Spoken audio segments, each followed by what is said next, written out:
বাংলাদেশের ব্যবসায়ীদের পূর্ব তিমুরে বিনিয়োগের আহ্বান জানিয়েছেন ঢাকায় সফররত দেশটির প্রেসিডেন্ট জোসে রাসুস হোর্তা। রোববার ঢাকায় প্রধান উপদেষ্টার কার্যালয়ে অধ্যাপক মোহাম্মদ ইউনূসের সঙ্গে বৈঠক এবং প্রতিনিধি দলের সাথে বৈঠকের পর যৌথ সংবাদ সম্মেলনে তিনি এ আহ্বান জানান। বাংলাদেশ থেকে $5 বিলিয়ন লোপাট, শেখ হাসিনার পরিবারের দুর্নীতি অনুসন্ধানে হাইকোর্টের রুল জারি। সাবেক প্রধানমন্ত্রী শেখ হাসিনা, তার ছেলে সজীব ওয়াজেদ জয় ও ভাগ্নি টিউলিপ সিদ্দিকী মালয়েশিয়ার ব্যাংকের মাধ্যমে রূপপুর পারমাণবিক বিদ্যুৎ কেন্দ্র থেকে $5 বিলিয়ন, যা বাংলাদেশি মুদ্রায় 60,000 কোটি টাকা লোপাটের অভিযোগ আছে। ওই অভিযোগ অনুসন্ধানে দুদকের নিষ্ক্রিয়তা কেন অবৈধ ঘোষণা করা হবে না তা জানতে চেয়ে রুল জারি করেছেন হাইকোর্ট। রোববার বিচারপতি ফাহমিদা কাদের ও বিচারপতি মমিনা আসাফের সমন্বয়ে গঠিত হাইকোর্ট বেঞ্চ এ রুল জারি করেন। আদালতে রিটের পক্ষে শুনানি করেন ব্যারিস্টার শাহিদুল আজম তমাল।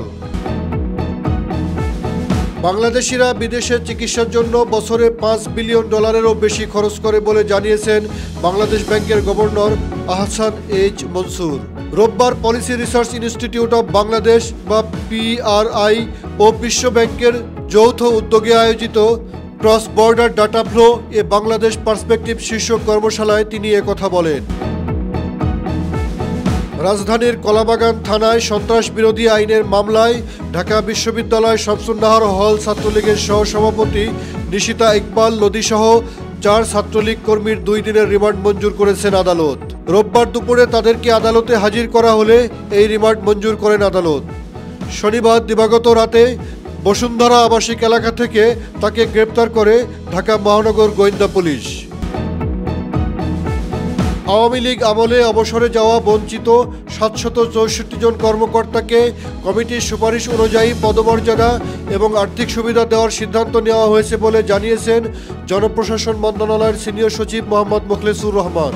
রোববার সচিবালয়ে মহার্ঘ ভাতা ও বঞ্চনা নিরসন কমিটির প্রতিবেদন নিয়ে এক সংবাদ সম্মেলনে সিনিয়র সচিব একথা জানান।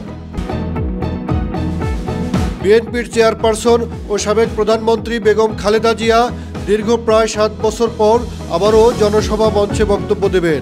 আগামী 21 ডিসেম্বর রাজধানীর আগারগাঁয়ে বাংলাদেশ চীন মৈত্রী আন্তর্জাতিক সম্মেলন কেন্দ্রে মুক্তিযোদ্ধা সমাবেশে প্রধান অতিথির বক্তৃতা করবেন তিনি। মহান বিজয় দিবস উপলক্ষে বাংলাদেশ জাতীয়তাবাদী মুক্তিযোদ্ধা দলের উদ্যোগে এ সমাবেশ অনুষ্ঠিত হবে। আওয়ামী সরকারের আমলে ভোট কারচুপিতে জড়িত প্রশাসনের কর্মকর্তাদের আইনের আওতায় এনে বিচার করার দাবি জানিয়েছেন বিএনপি। রোববার জনপ্রশাসন সচিব মোহাম্মদ মোখলেসুর রহমানের সঙ্গে দেখা করে বিএনপির পক্ষ থেকে গঠিত জনপ্রশাসন সংস্কার বিষয়ক কমিটির সদস্য ও সাবেক সচিব ইসমাইল জাবিউল্লাহ সাংবাদিকদের একথা জানান। অন্যান্য বছরের ন্যায় এবারও মহান বিজয় দিবস উপলক্ষে অনুষ্ঠিত হবে বিজয় দিবস ক্রিকেট। বাংলাদেশ ক্রিকেট বোর্ডের আয়োজনে এই ম্যাচে মুখোমুখি হবে শহীদ মুশতাক একাদশ ও শহীদ জুয়েল একাদশ। সোমবার 16 ডিসেম্বর বিজয় দিবসের দিন সকাল 10:30টায় মিরপুর শেরেবাংলা জাতীয় ক্রিকেট স্টেডিয়ামে শুরু হবে এই ম্যাচ। ডোনাল্ড ট্রাম্প মার্কিন প্রেসিডেন্ট নির্বাচিত হওয়ার পর থেকেই একের পর এক খড়গ নেমে আসছে অবৈধ অভিবাসীদের উপর। একের পর এক দুঃসংবাদ শুনছেন তারা।